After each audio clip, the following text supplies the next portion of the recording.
Hey guys, welcome back to Ezzy's Gonna Lose It. We're going to talk about the gastric sleeve process and how I came about that decision and what the process is so far before your surgery and how to get it all moving. So stick with me. I've got the ins and outs and I'd love to chat to you about it. So please, if you're happy to support me, please like and subscribe my videos and click on your notification bell so you know when I'm updating, because I'm here for a long haul, guys, and I cannot wait to show you all the progress. It's going to be fun. So I'm having a gastric sleeve. What now? So first things first, you got to feel ready. You got to be ready for this big, massive step, and it's huge.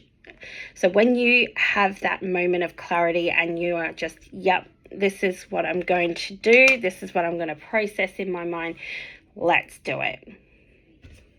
Okay, good for you. Well done, sisters.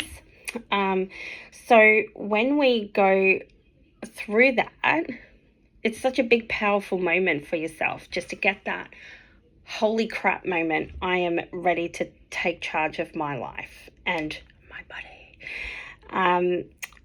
Let's talk about what we need to do. So first of all, talk to your GP about it. They've got the best ideas for you. After all, they look after your health. So they will talk to you about it. See if this is something that you can go through. My GP went through a few different things before we decided to look at the gastric sleeve process. So one being just good old diet and exercise. And girl, no, I don't do exercise. If I'm running, you better run, because I'm definitely running away from something. And it's not a pretty sight when I run. So I am not thrilled to do exercising. Dancing's okay because it's fun. You get to be silly and just whatever. But girl, I am sore the next day and I just can't deal. I'm just never been an exerciser. Eating wise, I'm not too bad. Look, everyone likes a little bit of something, but I'm not too bad. It's not like I sit there with a whole bag of fun-sized chocolate bars. No, seriously, I don't. But obviously, because I don't get up and move around, it just stays on. So the next thing that we tried was just going to an exercise physiologist, dietitian, trying to get, some sort of plan and all of that happening. Didn't work for me, sister. Then the next next step that we took was Ozempic. Holy moly. Ozempic was my best friend for about a week, and then after that she turned her ugly rear head on me. She was just not happy with me. And if I can put it in a really, light way, just make sure you're near a toilet. I can't tell you how many times that I was out shopping and girl, I nearly almost just went, if you know what I mean. And that would not have been pretty. And oh my God, I felt like one day I was giving birth because I was holding on to it. And it was like just, oh man, those days were crazy. But certainly lost weight, that's for sure. Ozempic is great. The reason I went off Ozempic, as I said in my last video, it just got too expensive because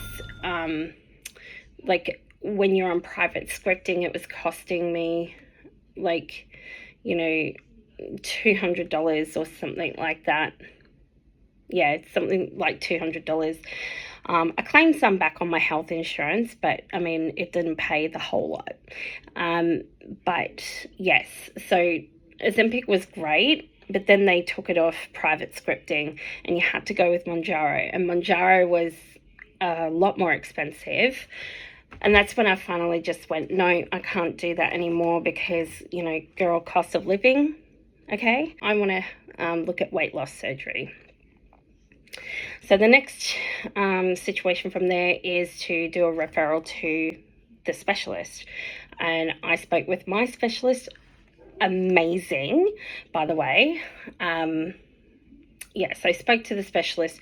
We got a date down pat, and I think I contacted them in it's either September, October 2025, and I'm booked in for January 2026.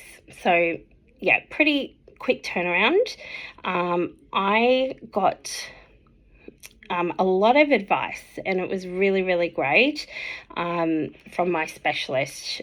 They sit down, they talk to you about your situation, why you want to get it done, you know, all of the risks involved and like all of that kind of stuff, what the procedure's like. Really, really informative. So you can go away and make your decisions from there.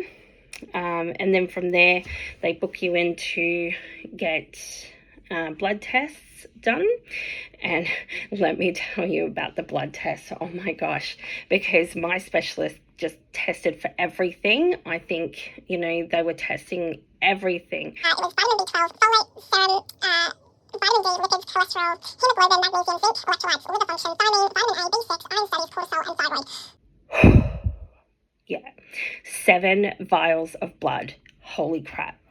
I said to the hematologist, I was like, I'm not going to need this surgery after you take all that out of me. It was a lot, and I felt very dizzy and very faint.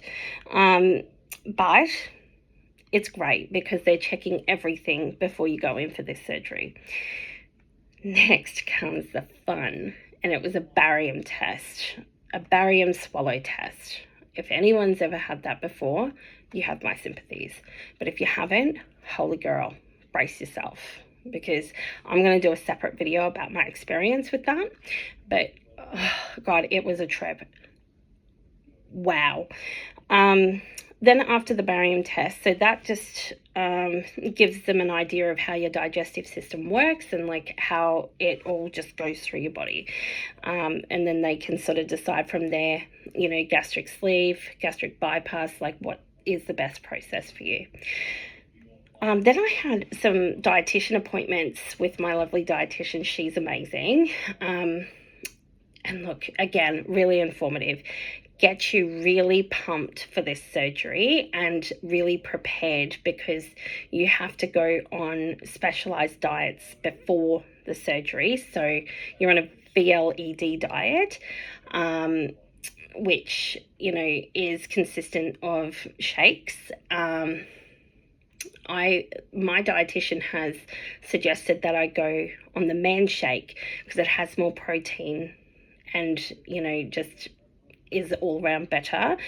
So I'm going to be having man shakes as well as like salads, and you can have a few nuts and some yogurt and stuff, but I'll do that in another video and show you the diet that we're going to be going down and the taste test with the man shakes, so you can see how they taste, or my opinion on what they taste like. Then psychology. So you have a psychology appointment to talk about, like, you know, your feelings and, you know, like, you know, are you ready for this change and all of that kind of stuff. So it can be quite daunting, makes you put a mirror up to yourself, but if you're ready, you're ready, and they feel it and they know it, and then they sort of assess and say, look, you're a good candidate, or, you know, maybe you need some more time to think about these things, whatever. Then you go back to your surgeon, and then he goes, or he or she, gosh, that was a bit sexist, but yeah, they go through just your surgery, your pre-surgery, like, you know, like, you know, we're not allowed to have anything to eat from midnight onwards for the surgery the next day, things like that, how long you're going to be in hospital, blah, blah, blah. So let's crunch down to numbers, because, you know, this was one thing that really made me go, holy moly, can I do this? Because, you know, it is very expensive. But, you know, at the end of the day, health. You're going to be here for much longer. You're going to feel much better about yourself. Like, just go for it, Ezzy. So that's what I did. And I talked to my surgeon about it, and they've advised about accessing my super, because I don't have the money to be paying for surgeon's fees. So it's called the compassionate release of super. This is Australia, by the way. In Australia, we can apply for compassionate release of our super. Now, there's a couple of things within that that you need to meet certain criteria, but you do have to provide like the forms filled out by your specialist and your GP, and you also need to have like your quotes done from your surgeon, the hospital, anaesthetist, assisting surgeons, like whatever the costs are going to be involved with your admission. You need to have all those filled out, and then that goes off to the ATO, and they assess it from there. It takes around 14 business days to assess, and then they come back and say yay or nay. Now, another prerequisite that you do need to have is your superannuation fund needs to support the compassionate release of super. If they don't, then you can't process it. But your specialist should go through that with you. So the cost of my admission, this is just mine in Queensland, Australia. I have my surgeon's fees, which are around $6,000, anaesthetist, which is $1,700, and the assistant surgeon, which is $500. So all up about $7,500 for medical costs. And then I've got hospital costs on top of that, which my quote for 3 nights in a private hospital was $15,000, but it can be up to $20,000 depending if you need ICU or extra nights or whatever. Now, I took the route of health insurance. I've got gold level of cover of health insurance, so this will be covered by my health insurance provider. So all I have to do is just pay my $500 excess that I opted for, and then that covers my hospital. But covers within Australia for gold cover on a single can vary anywhere between $260 to $320 a month, just depending as well on the state you live in. If you've had health insurance before, there may be some loadings applied. And also there's waiting periods. So for weight loss surgery, it's a 12-month waiting period that you have to wait before you can access the hospital. But yes, contact your health fund because they will run you through all of the nitty-gritties of the essential stuff that you need to know. Right. Lastly, the most important thing is to just do your research on the procedure that you're choosing to have, whether it's the gastric bypass or gastric sleeve. Make sure you do your research your surgeons, make sure that you're happy with your providers,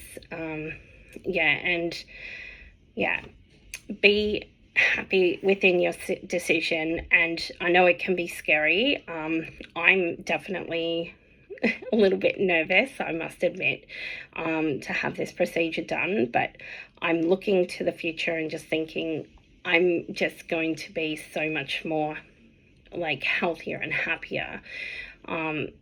My dietitian has advised that most of her clients usually come back and say, I wish I had done this earlier. So I'm just sticking with that mantra and going with it. Lose it together, and please support me in my journey and like and subscribe. See you next time in the next video. Bye.